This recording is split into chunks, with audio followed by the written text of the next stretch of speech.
Bueno, pues nos toca hablar ahora del punto 4, Europa,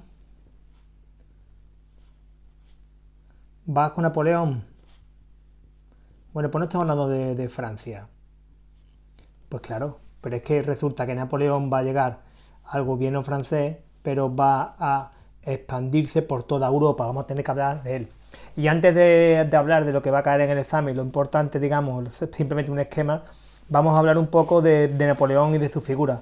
Solamente una breve introducción sobre algunos datos de Napoleón, ya que es un personaje muy importante, ¿no? Saber que nació en 1769 en la isla de Córcega, una isla cercana a las costas italianas y que pasará a formar parte de Francia, ya que era una isla muy importante para el dominio del Mediterráneo, que estaban ahí los ingleses, ya sabéis, desde todo el siglo XVIII al principio, incluso la guerra de sucesión española, tenían islas como Menorca, Gibraltar, y tener la posición de esta isla era muy importante para tener un posicionamiento importante geopolítico y comercial en el control del Mediterráneo. Y por lo tanto, pues nada, Francia se involucró y desde 1768 pues se obtuvo esta isla que era propiedad de Génova, y en 1768, un año antes del nacimiento de Napoleón, pues pasó de ser italiana a lo que es de posesión francesa. Con una guerra frente a los corsos, que son los de Córcega, pues llegaron a dominar la isla los franceses. En 1769 realmente su nombre no era Napoleón Bonaparte, sino que era Napoleone Buonaparte. Es decir, él afrancesó de corte italiano, porque allí se hablaba italiano. Es más, siempre estuvo hablando durante toda su vida con un acento muy marcado italiano. Era francés, pero de corte italiano, para que veáis. Y él, pues nada, afrancesó su nombre como Napoleón Bonaparte, que será conocido, evidentemente, pues nada. Su familia era una familia importante de la isla de Córcega y nada, pues va a ser un origen que le va a marcar mucho en su vida. Va a irse un par de veces allí cuando la cosa se pone mala. Y, en fin, es un dato importante que sepamos que no es de la Francia continental, sino que es de una isla recién obtenido a los italianos. Bien, él nunca fue buen estudiante en general, eso sí, le apasionaban las matemáticas. También le apasionaba mucho la geografía. Era un buen estudiante en estos campos, pero en general no era un buen estudiante. Pero eso no quiere decir que no fuera un genio, como ya sabemos. Bien, también pues tenemos que ver que realmente él le llama mucho el aspecto naval. Él se fue a la academia militar donde ya estudió y él se licenció no en el aspecto naval, sino que finalmente se hizo artillero, dominó la artillería. El tema de los asedios le sirvió mucho a la hora de manejar lo que son el campo de batalla, el posicionamiento de las baterías de artillería para con el fuego pues dominar lo que es el campo de batalla. Supo muy bien dominarlo. Incluso aquí en España, pues el asedio en Cádiz, por ejemplo, tenemos un libro por ahí muy bueno que es El asedio, que habla de este aspecto en cuanto a Napoleón. Bien, pues también decir que eso, pues fue artillero, pese a su vocación naval, y una vez que surgió la Revolución Francesa, pues él apoyó desde un principio, una vez que en la fase de la Convención Jacobina, él apoyó a los jacobinos. Él tuvo un apoyo a los jacobinos. Incluso cuando los jacobinos tuvieron algunos problemas, tuvieron en Tolón tuvieron un problema, un asedio de una flota anglo-española que apoyó una insurrección realista, es decir, que apoyaba a la monarquía. Pues Napoleón supo muy bien defender y rechazó esta invasión anglo-española. Eso le dio muchos puntos dentro de la convención. Pero cuando pasó en la época jacobina, pues fue acusado de sus amistades con el hermano de Robespierre y estuvo incluso unos días, una semana, pues estuvo arrestado por su amistad con Robespierre. Pero bueno, Caído el gobierno jacobino, pues pasó a defender también la convención del directorio. En el directorio sería nombrado como general de brigada, muy importante este paso, por su defensa ante un levantamiento que hubo también de corte realista frente al directorio en el Palacio de las Tullerías. Él, junto a un joven oficial de caballería llamado Murat, pues repelió este ataque con un pequeño, no llama ejército, sino un pequeño escuadrón, bueno, unos cuantos soldados, pocos soldados, repelió este ataque, y eso le dio muchísima fama dentro del directorio, porque lo respaldó, se vio como uno de los salvadores del directorio, porque el levantamiento fue muy serio. Entonces Murat, que sería su cuñado, su futuro cuñado, veremos cómo Murat es importante aquí en España, será el que reprima el levantamiento del 2 de mayo en España, por ejemplo, ¿no? Cosas que tengamos que saber de Napoleón. Pues bien, le darán mucho poder en el directorio. Entonces, una vez que aparece como salvador del directorio, tiene gran influencia en la cúpula del directorio, sobre todo sobre Barras, que era el que más poder tenía. Es más, Barras tenía un amante, una tal Josefina, que os puede sonar, ¿verdad? Josefina, con la cual se casará Napoleón. Será la futura emperatriz Josefina, muy famosa en toda la historia. Bien, pues una vez que ya se asienta, tiene influencia, pues pasará las campañas en Italia, fuera un general que se va a hacer las campañas en Italia, en Egipto, también pasa por Palestina, y aquí tienen grandes victorias, muy pocas derrotas, la mayoría todas victorias, y estando en Egipto, en 1799 es llamado a Francia. El directorio lo llama porque Francia está en peligro. Francia está en peligro, y entonces lo llama el directorio. Llega en octubre, y en octubre ya se ha calmado un poco la cosa, pero el directorio está corrupto, está en bancarrota, y le pide Sieyès le pedirá que por favor respalde un golpe de estado para eliminar al directorio, a los directores que estaban gobernando el directorio Francia, y para elegir una nueva constitución y una nueva fase de la Revolución Francesa, y así ocurrirá. Y ahora empezamos con este punto realmente con el que estamos viendo, ¿no? Napoleón es muy interesante, os animo a que investiguéis un poco con él, que verá cómo lo vais a disfrutar. Bueno, pues Europa under Napoleon. Bien, pues como hemos dicho, en 1799, en agosto, Napoleón, bueno, sería, perdón, August, ¿no? Vamos allá en agosto. En agosto, returned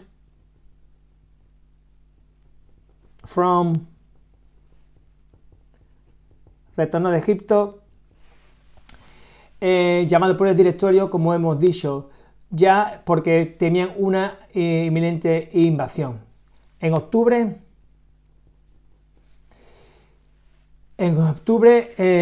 el directorio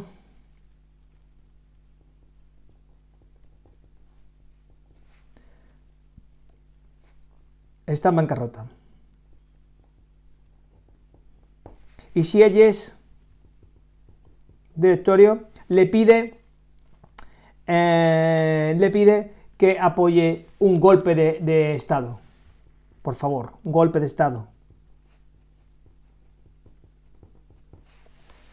Cosa que ocurre el 18 de Brumario.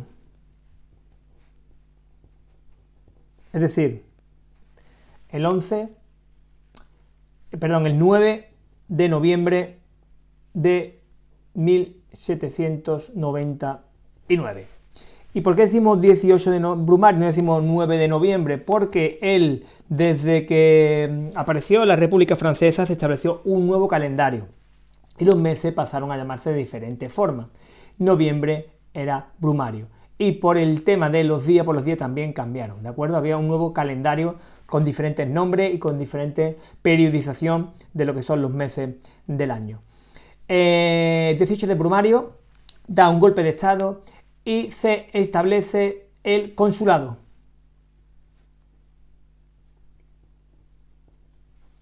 El consulado. Napoleón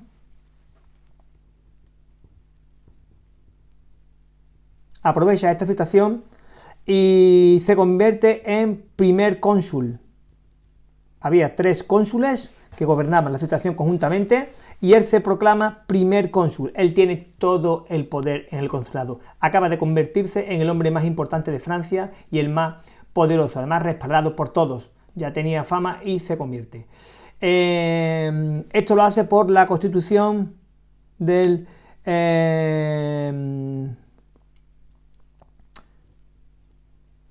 año 8. También el año 8, pues desde la Revolución Francesa, es el 8º año. Año 8 de la Constitución del año 8. Se convierte en primer cónsul. Pero es que en 1802 pasa del primer cónsul, él se proclama, después de imponer la paz con los británicos, llegan a hacer una paz con los británicos, la paz de Amiens. Él se proclama, aprovechando esto, se proclama cónsul for life, es decir, cónsul vitalicio, para siempre. O sea, ya prácticamente lo que está diciendo que no se va a mover del poder y que hasta su muerte será el primer cónsul. Ella se está prácticamente se está condecorando como se está proclamando como prácticamente como un dictador, ya como casi un rey, ¿no? Un cónsul vitalicio, pero tiene rasgo como democrático, pero no, aquí está diciendo sus intenciones. Las intenciones era que en 1804 automáticamente Napoleón se proclaimed al mismo himself like emperador de Francia.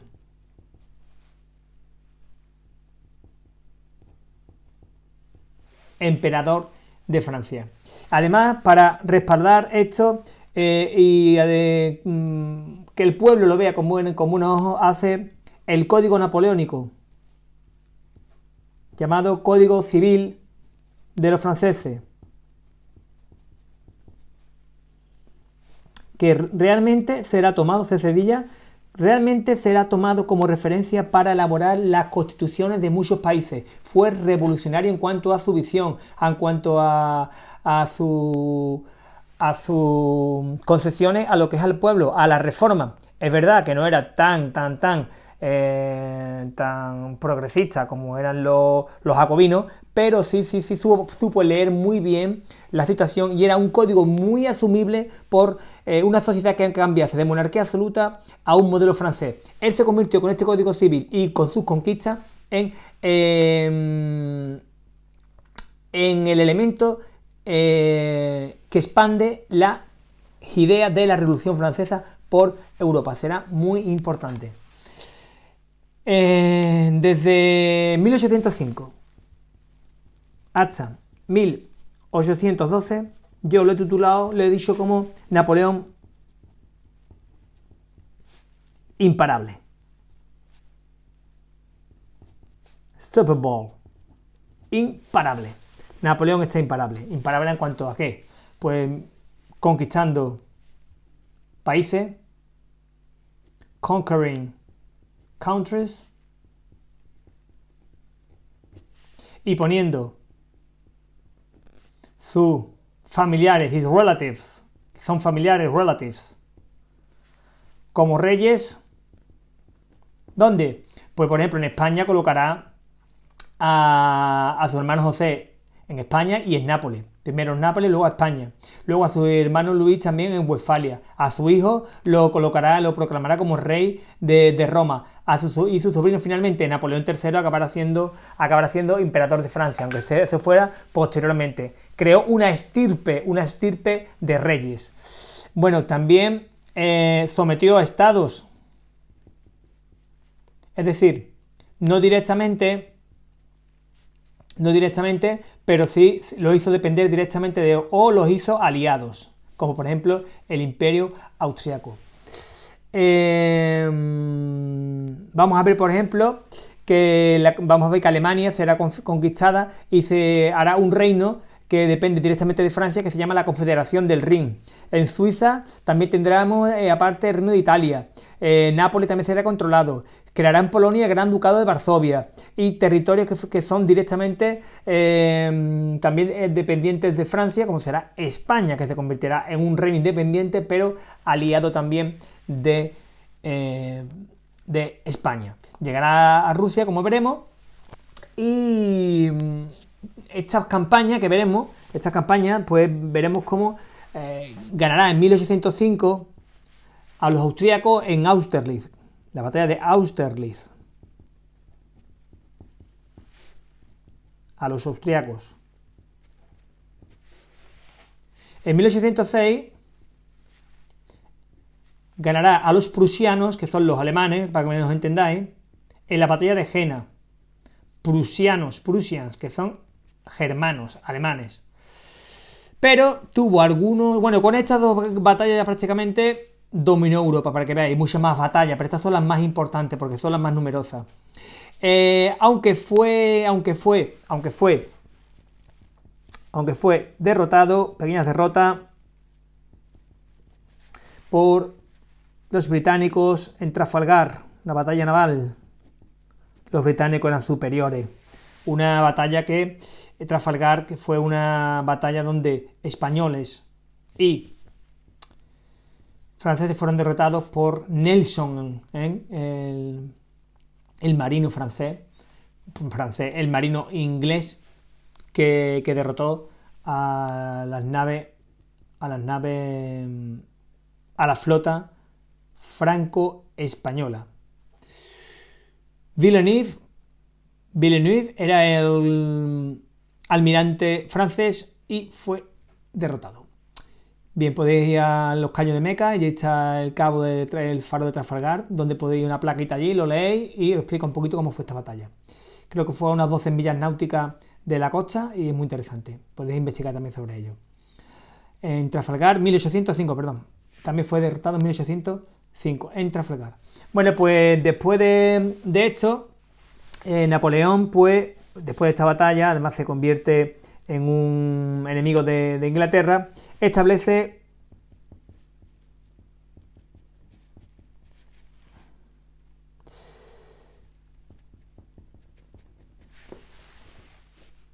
el bloqueo continental, que se consiste en lo que es Inglaterra, todo lo que es si tenemos en Inglaterra, tenemos Europa, tenemos España, tenemos aquí Italia, permitirme lo que se ha hecho de Bretaña, por aquí, Dinamarca, ¿vale?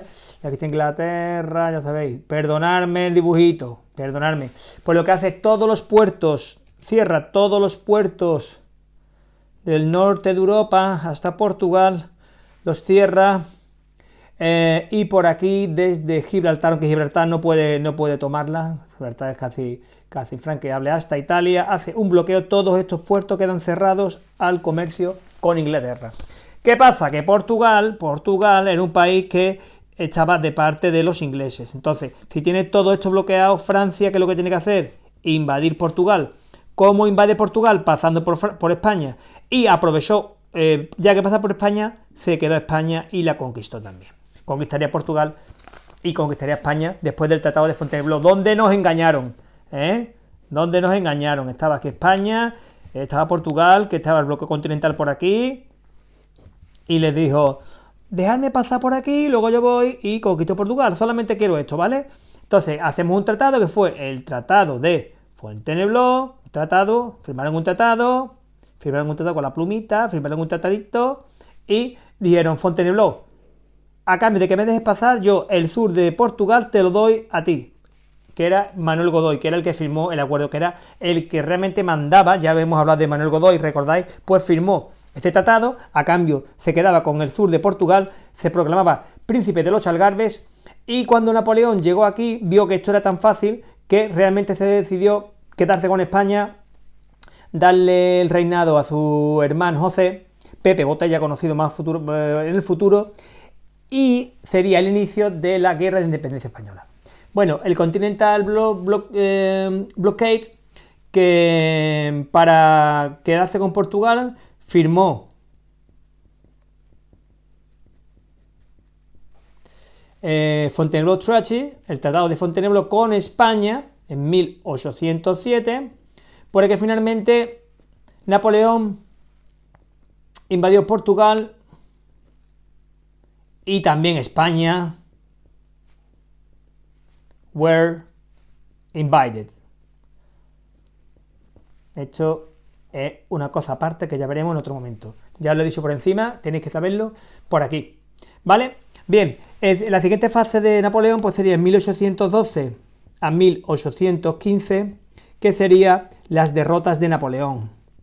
Napoleón fue derrotado ahora, hombre, no podía tener tanto. ¿Dónde? Pues mirad, precisamente en España, en Rusia y en los campos de Leipzig, en 1813. En España a partir de 1812, y en Rusia también en 1812. Empezó la derrota. ¿Cómo ocurrió esto? Pues bien, en España ya os lo he contado. España empezó con el Tratado de Fontainebleau, lo invadió, pero aquí en la batalla de Bailén empezó a la primera derrota, y en 1812 ya empezó a ser expulsados, y realmente fueron expulsados finalmente en 1812. Empezó en 1808 la revolución, en 1812, después de la guerra de guerrillas y del apoyo inglés, apoyo inglés, serán expulsados. En Rusia, con la tierra quemada, que era que los rusos quemaban los campos y dejaban sin abastecimiento a los franceses, y con la llegada del general Invierno,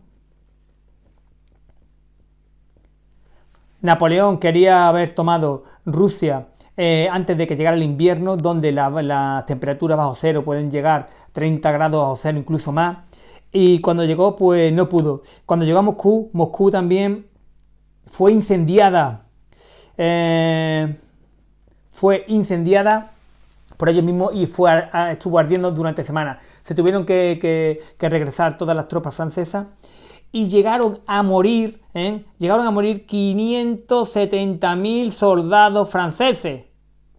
Ríete tú de los 50.000 ejecutados en la convención. 570.000 soldados franceses, más los 600.000 que pudieron morir de los rusos. Estamos hablando de más de 1 millón de muertes en lo que es la campaña de Rusia. Fue brutal. Se acabó con 100.000 soldados al final, y porque los pudo recoger. Y en Leipzig, después de esta grandísima derrota, fue derrotado finalmente por la coalición europea. European Coalition. Todo esto le lleva a Napoleón, toda esta derrota, es que en 1814 tuvo que abdicar. Napoleón abdicó y fue llevado a la isla de Elba, una isla no muy lejana, y estuvo allí solamente un tiempo, porque la situación inestable en Francia, las fuerzas europeas intentaron imponer otra vez la monarquía, y Napoleón no pudo soportarlo, se escapó y regresó 100 días, y estuvo 100 días gobernando Francia, y fue al encuentro de la coalición europea para la batalla final. Es decir, fue el resurgir de la ceniza de Napoleón.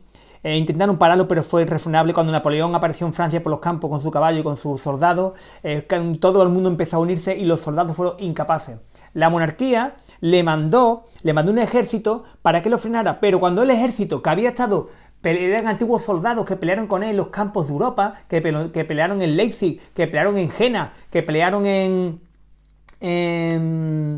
es decir, que pelearon en Austerlitz, en Jena con él, que pelearon en Leipzig, en Rusia. Cuando le llegó, dice: ¡soldados! Todos se rindieron a sus pies y dijeron: nos unimos a ti. Y juntos fueron hacia París, la monarquía huyó y todo el ejército que le recluyó fue hacia la batalla final contra la coalición en Waterloo, en 1815. En 1815 casi lo consigue, pero fue derrotado. Finalmente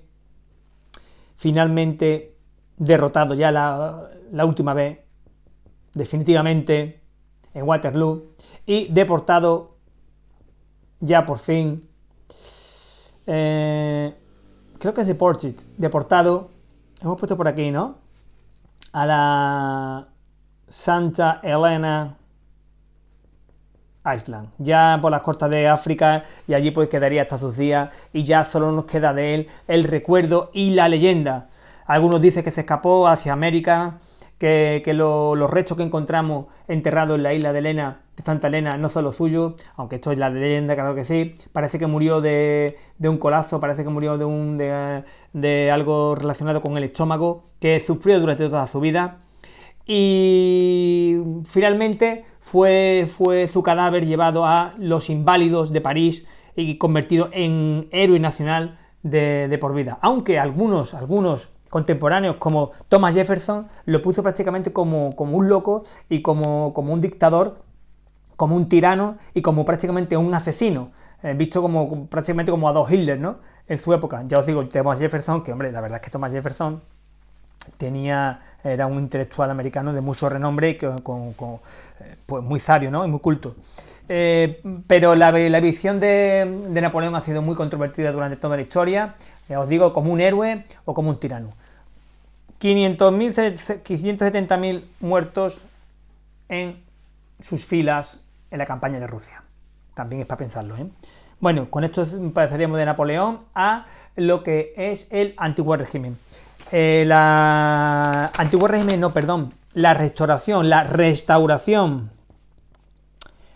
restauración del antiguo régimen, porque ahora veremos cómo de la revolución pasamos al imperio francés, al imperio napoleónico, y ahora llega una época que es la restauración. Desde 1815, cuando cayó Napoleón, en adelante tendremos una época que lo que hace es intentar volver al antiguo régimen, la restauración de lo que es la monarquía absoluta de nuevo en toda Europa. ¿Qué pasa? Que ya una vez que hemos pasado por el imperio napoleónico, que hemos pasado por la revolución, Europa no va a permitir, los pueblos europeos no van a permitir volver otra vez atrás. Ya eso está pasado. Ya Napoleón inyectó o extendió el virus de la revolución y de la democracia, de los valores ilustrados por toda Europa, y van a salir revoluciones, esto es un fuego, revoluciones por todo el mapa europeo en contra. Uy, qué mal este mapa europeo. Revoluciones en todas. Por aquí, África, por aquí, Dinamarca, Suecia. Por todo, por Alemania, por Italia, por Grecia, por Polonia, en Francia, en España. Toda Europa se levanta y arde de revoluciones liberales que piden libertad, fraternidad, al igual que Francia, y que empiezan a nacer nuevos pueblos. Los grandes imperios empiezan a fraccionarse en pequeños países, incluso pequeños territorios empiezan a unirse en países más grandes. Hay dos tipos de revoluciones que son disgregadoras, de grandes imperios empiezan a fraccionarse en países, y concentradoras o centrífugas, ¿no?, que de pequeños países se hacen países más grandes. Y eso lo veremos en el siguiente punto. El siguiente y el otro. Bueno, seguimos.